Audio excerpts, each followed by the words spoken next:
you think that Truman has never come close to discovering the true nature of his world until now? We accept the reality of the world with which we're presented. It's as simple as that. Have you ever questioned the nature of your reality? Open your eyes. I mean, we're just walking around in some kind of fog. I think we're all in a trance. We're walking around like zombies. I don't think we're even aware of ourselves or our own reaction to things. We're just going around all day like unconscious machines, and meanwhile there's all of this rage and worry and uneasiness just building up inside us. I don't have to tell you things are bad. Everybody knows things are bad. It's a depression. Everybody's out of work or scared of losing their job. The dollar buys a nickel's worth. Banks are going bust. Shopkeepers keep a gun under the counter. Punks are running wild in the street, and there's nobody anywhere who seems to know what to do, and there's no end to it. I imagine that right now you're feeling a bit like Alice, tumbling down the rabbit hole.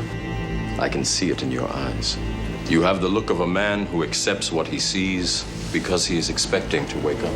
Ironically, this is not far from the truth. I want to live a real life.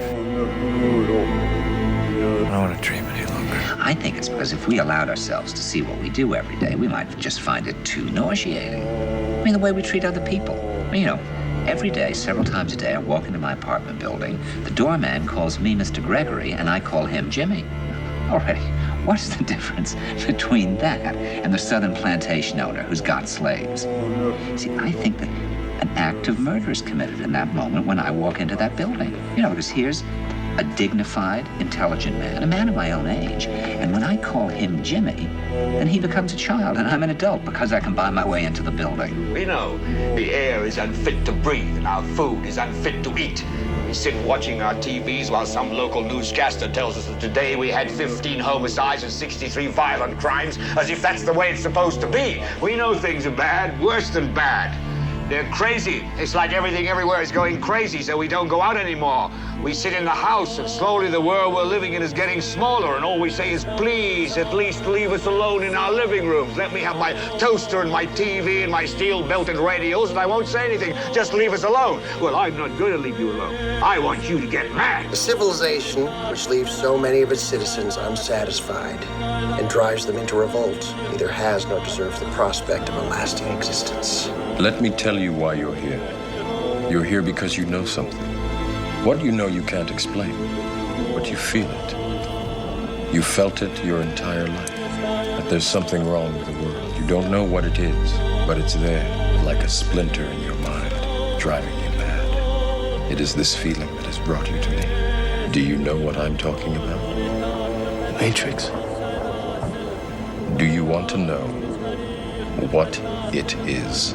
Everything in this world is magic, except to the magician. We're all bored now. But has it ever occurred to you, Wally, that the process that creates this boredom that we see in the world now may very well be a self-perpetuating, unconscious form of brainwashing created by a world totalitarian government based on money, and that all of this is much more dangerous than one thinks, and it's not just a question of individual survival, Wally, but that somebody who's bored is asleep, and somebody who's asleep will not say no? Once in a while, one of us wakes up.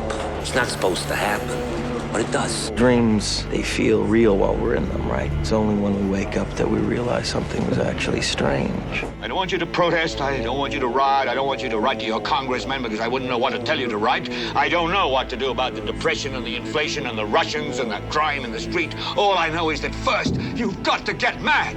You've got to say, I'm a human being. God damn it. My life has value. There's no way out. God, can you see? Those idiots don't even know where we live. The Matrix is everywhere. It is all around us. Even now, in this very room. You can see it when you look out your window or when you turn on your television.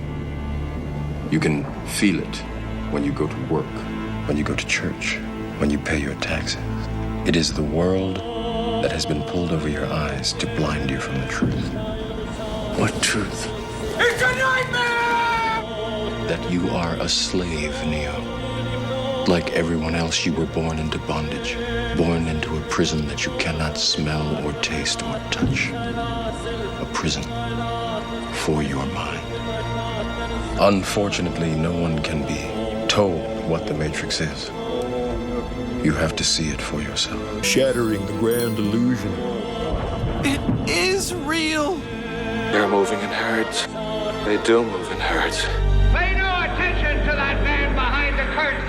Do you know a lot of New Yorkers who keep talking about the fact that they want to leave but never do? I think that New York is the new model for the new concentration camp, where the camp has been built by the inmates themselves, and the inmates are the guards, and they have this pride in this thing they've built. They've built their own prison, and so they exist in a state of schizophrenia, where they are both guards and prisoners, and as a result, they no longer have, having been lobotomized, the capacity to leave the prison they've made, or to even see it as a prison.